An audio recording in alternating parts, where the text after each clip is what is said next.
Hello, everyone. I'm Kamaljeet here, a regulated Canadian immigration consultant. And today I am going to talk about a visitor visa application and the super visa application. In particularly, I want to talk about how to decide for parents whether you want to invite them on a super visa or a normal regular visitor visa to Canada. So if you have watched my videos before and liked them, please do like and share with your friends. Do subscribe to my channel. I keep posting videos regarding immigration to Canada, information that you might find useful for yourself and your friends. Thank you very much for that. And if you want to invite your parents to Canada, and you're considering, you have to think that what is the end goal of your parent and what is it that you want to do, like, do you want that they should stay with you for a few months and they need to go back? And is it what the parents also feel? It depends. Many parents are not interested in staying beyond a few months.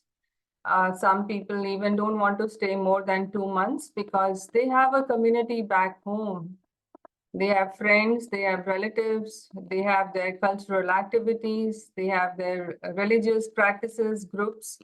They are very actively engaged with. So for parents, often, long-term stay in Canada is a decision that they don't really want to make. But also, there are many parents and many children who want their parents to stay with them for a longer period of time, uh, you know, to spend time with them, their grandchildren, new additions to the family. There are celebrations happening, so maybe a longer period or longer stay is required.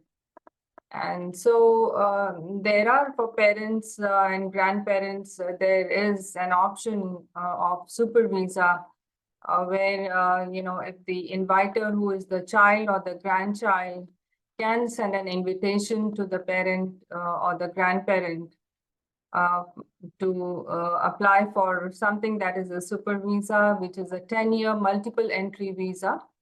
It will allow your parents or grandparents to stay in Canada for 5 years at a time. And there are eligibility requirements for the child who is in Canada or the grandchild who is in Canada.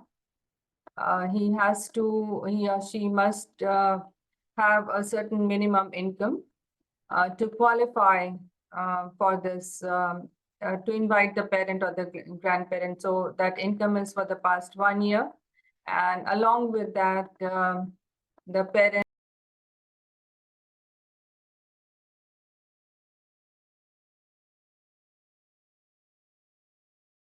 or the grandparent will need to have $100,000 health insurance coverage from a Canadian insurance provider or an insurance provider who is accepted by the Canadian government under the laws. So, like for the minimum income, when you are considering, so there is a family size that affects the income. So if one person who is earning and but he is supporting the entire family, what is the family size? So family size is the grandchild or the child, plus if the partner is there, if there's a partner or a spouse, and plus the number of children they may have, and the parents. If it is one parent or two parents, you have to add them. It will give you a family size, and that will determine your income.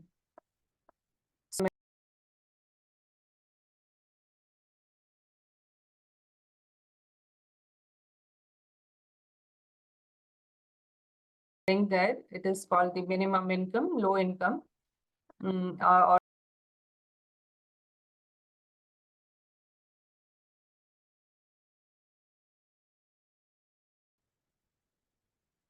And also the parent or the grandparent will need to undergo a medical exam, upfront exam from an IRCC panel physician for this.